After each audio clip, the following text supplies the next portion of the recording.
Une trahison, c'est quelque chose qui fait mal, qui peut prendre des allures de coups de poignard qu'on nous inflige dans le dos.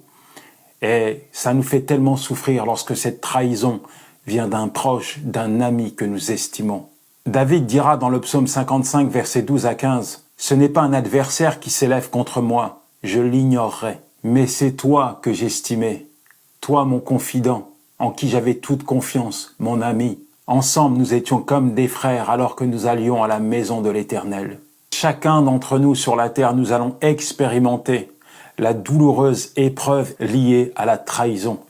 Et peut-être que tu es blessé actuellement. En fait, tu te dis, si c'était un ennemi ou quelqu'un que je ne connais pas, je m'en serais remis de cette trahison. Mais c'est toi mon père, c'est toi ma mère, c'est toi mon frère, c'est toi ma sœur, c'est toi mon ami qui m'a trahi. Et je suis blessé, tu m'as fait mal. Et ça, c'est juste un fardeau pour toi qui est insupportable.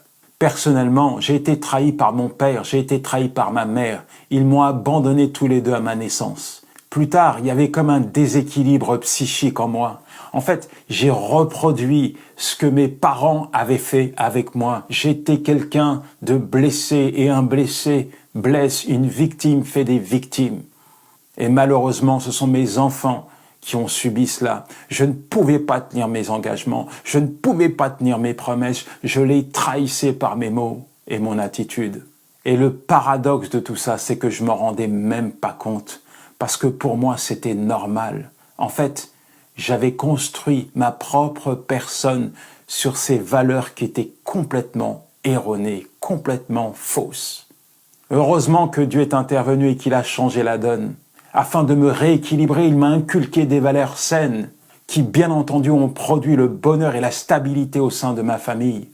Mais il y a quand même 2 points que Dieu m'a demandé d'appliquer, que je veux te partager aujourd'hui. Le premier point, c'est que j'ai dû pardonner mes parents pour avancer. Mon ami, quelle que soit la personne qui t'a trahi, il faut que tu pardonnes, sinon tu n'avanceras pas. Pardonner, c'est prendre la décision de relâcher cette personne et d'avancer sans regarder à ce qui t'a fait mal hier. Le deuxième point, c'est que Dieu m'a demandé de bénir mes parents. Parce que quel que soit finalement ce qu'ils m'ont fait subir, j'ai réalisé qu'ils faisaient partie du plan de Dieu. Certes, leur abandon m'a fait souffrir, c'était une trahison pour moi et j'ai vécu la misère, mais il n'en demeure pas moins que Dieu les avait choisis pour m'envoyer sur la terre et que quelle que soit l'attitude qu'ils avaient eue à mon égard, en aucun cas, ils n'ont réussi à saboter le plan de Dieu à mon égard. Il y a des personnes qui ont des allures de Judas, ils t'ont fait mal, ils t'ont trahi, mais crois-le, Dieu va utiliser le mal que l'on t'a fait subir, il va le changer en bénédiction en ta faveur. Et parce que tu décides de lui obéir et de lui faire confiance, tu le verras te guérir, te restaurer et faire ressortir quelque chose de glorieux au travers de la trahison que tu as subie.